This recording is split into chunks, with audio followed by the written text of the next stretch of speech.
Hi, hey guys, what the fuck is up, you guys? My name is emandan642, and welcome to the first television show season ranking. The Sopranos is an amazing show. It's a crime drama about the Italian mob. Spoilers for every season ahead. Skip to these timestamps for the lore bits. Also, I will be including the movie because it is technically The Sopranos. A Sopranos prequel movie sounds like an okay idea. Like there's a lot that it could expand upon from the series. The headline of the film was, "Who Made Tony Soprano?" Yet the actual movie was not that at all. It was a pointless movie, half about racial awareness and half about Dickie Moltisanti, this hero character and Tony's mentor. The whole movie felt off and pointless. Knowing about Dickie didn't do anything for The Sopranos, nor was it very interesting at all. Tony himself was present, but he was just another background character to push Dickie's plot. This movie is not worth watching. It's hard to believe it's even canon. The plot is dumb, the characters, new and old, are not good. It does nothing for the series. The first season was really solid. It may be the worst, but it was a great introduction. The first episode was engaging and showed the point of the show. Tony is this big alpha mob guy, but he is in therapy. He has a panic attack during his son's 13th birthday.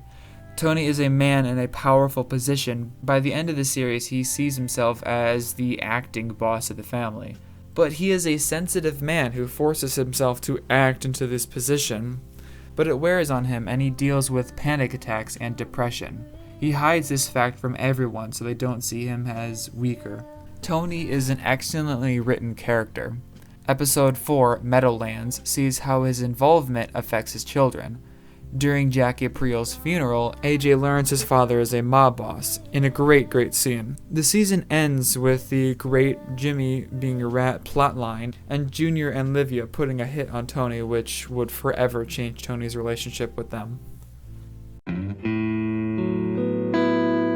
Spoiler alert! Every season gets better from here. Season 2 was an upgrade, with Tony's complications with Melfi, his first of many being done with therapy instances, and the introduction of Richie as an antagonist. The show has had many antagonists, from Junior and Livia, and many later. Richie was one of the first temporary ones, only being around for one season. He is an unlikable prick. The Sopranos follows many morally wrong characters, but most of them are very charismatic. Richie is not. He starts dating Janice, another pretty unlikable character. No matter how unlikable anyone is, they are all very well written. AJ and Meadow, Janice and Richie, hell, every single character has plenty of faults. In the middle of the season, Christopher gets shot and is in the hospital.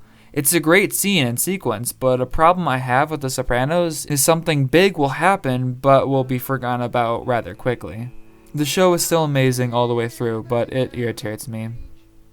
Throughout the season, we see Pussy talk with an FBI informant, and the plotline from season 1 is brought back up. The season finale, Funhouse, is an amazing episode and possibly my favorite Sopranos episode. Pussy's death is sad and impactful. It affects Tony for the rest of the series. The scene on the boat is tense. Tony having food poisoning along with the boat swaying makes it very nauseating. Things get more tense with the FBI in this season as they bug Tony's house. The actor for Olivia, Nancy Marchland, passed away during the making of this season, so they had to write her out of the show. While watching her last episode, I noticed how weird she looked and was acting, so I looked it up and sure enough, she passed. As expected, this affects Tony a lot, whether he shows it or not. Employee of the Month is a great episode. It's disgusting to see the justice system fail Melfi after she is physically and sexually abused. She contemplates going to Tony about this, but decides to keep quiet. I don't like how after this episode, nothing else happened, and it's not mentioned after, but this episode is still great. The last couple episodes are amazing. Pine Barrens is another great episode. Christopher and Polly are two of the funniest and most interesting characters on the show, and they have a very complicated chemistry. The entire episode focuses on them, so of course it's a funny and exciting episode. It also develops their relationship a lot. Amour Foe is another dark episode where Tony's brief girlfriend, Gloria Trillo, commits suicide. That alone is disturbing, but it affects Tony a lot. He partially feels responsible. It haunts him for the rest of the season. The season finale sees another death in Jackie Aprile Jr. His death affects a lot of people, seeing how he was so young. His mother, Ro, now lost her husband and son, Meta, who briefly dated him, and Tony, who really tried to keep him out of the mob. This episode has a really melancholic ending with the Junior singing scene. Also, the credit song is number 8 by Aphex Twins, so of course it's an amazing episode. Excuse me for 1 second.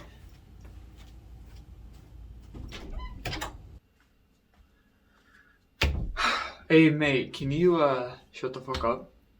I'm looking for this damn beanie. Well, you're not gonna find it on that computer screen. I'm filming a video here. Well, when you're done with your shit-ass video, check this out.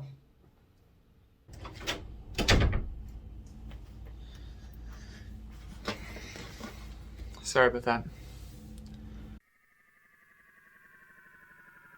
This season marked a change in The Sopranos. The show got darker and more serious and much better. Tension grows between Tony and Carmela. Tony feels conflict inside him about who he is and who he should be. Ralph becomes a bigger problem for Tony. He went from an irritating guy to a full-on monster when he kills a stripper who is pregnant with his own child. Ralph gets under Tony's skin like no other. Tony punches Ralph in the face, which is a no-no for a made guy. In this season, Tony and Ralph own a horse, which they use for gambling. When Ralph's son is shot with an arrow, I almost felt bad for him until he killed their horse. Ralph is a completely irredeemable character. After finding this out, Tony kills Ralph. This is something he is not allowed to do at all, but you can't blame him. Ralph was a horrible person, one of the worst of the Sopranos villains. In this season, Chris gets more addicted to drugs. Chris is one of the more relatable characters from the show, but he has done horrible things too. In this instance, he accidentally kills his and Ade's dog and beats up Ade while high. His actions land him in rehab for the rest of the season. The season finale, Whitecaps, is another one of the best episodes in the series. Tony and Carmela's relationship gets better, and they are about to buy a house. Then all hell breaks loose when Carm finds out Tony slept with the woman who looked over his mother before she passed. This put Carmela over the edge, and she split with Tony. This is one of the best Carmela episodes. We see the dark sides of Tony and Carmela and their relationship, even though Carm may be on the right side. This season introduces Tony's cousin, Tony Blundetto, who is a very interesting character to watch. He is an alright guy, but a constant problem to Tony. At first, he wants to stay out of the mob and becomes a licensed masseuse, but he ruins his chances and gets back in the mob. Tony Soprano feels responsible for Blundetto being locked up, so he lets him back in. Blundetto kills Phil Leotardo's brother after feeling threatened, which creates this constant bitterness Phil had with both Tonys for the rest of the series. Tony tries to let his cousin off because they are family, but he eventually gives in and is forced to kill him. The test dream is another favorite episode of mine. The dream sequence was trippy and disturbing. It felt like a drug sequence, like something from Requiem for a Dream. Of course, you can't forget the episode Long-Term Parking.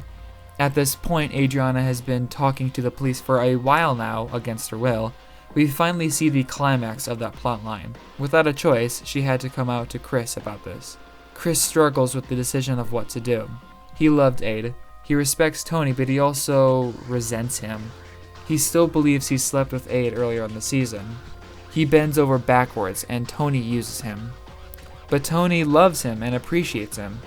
The relationship is complicated, much like Tony's relationship with Carmela. Chris ends up choosing Tony over Aide, which of course results in the saddest death in the entire show. Aide was a good person and tried her best with Chris.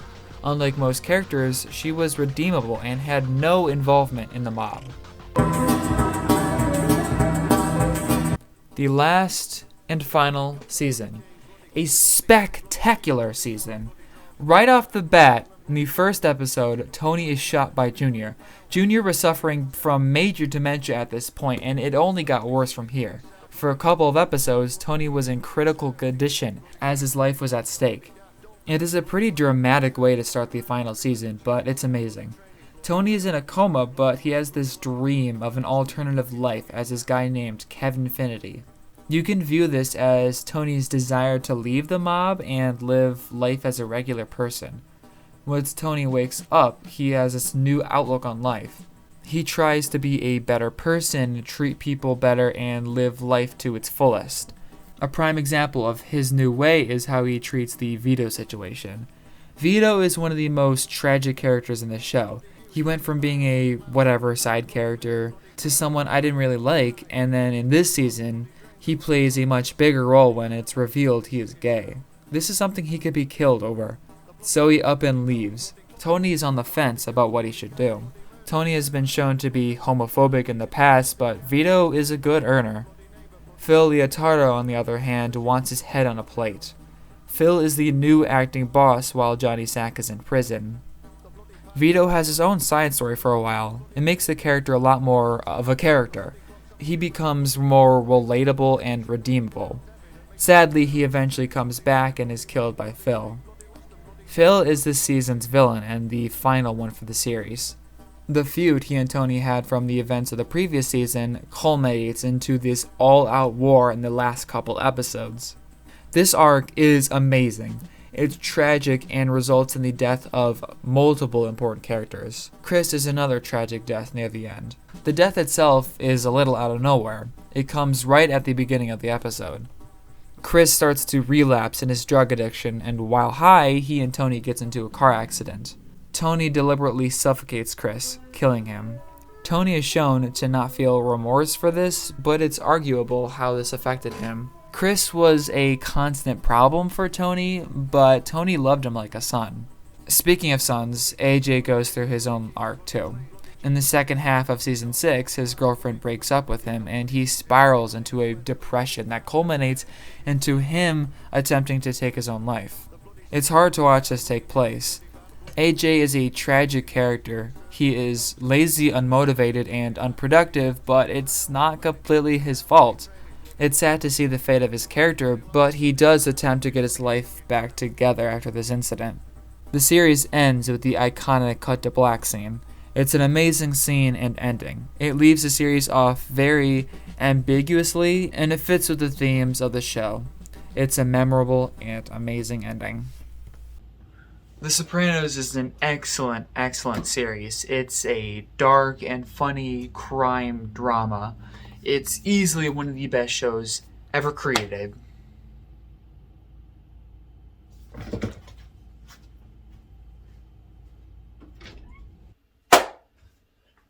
Alright, what'd you find? Using our internal compass, I've deduced this location to be where it is most likely. Why? Because this lore ain't going nowhere if we don't do shit. The base ratings are quite high in this location, meaning there's something supernatural there. The beanie. Not necessarily, but there is a chance. That or some kind of prop. Prop? Yeah, like something you could use in a video.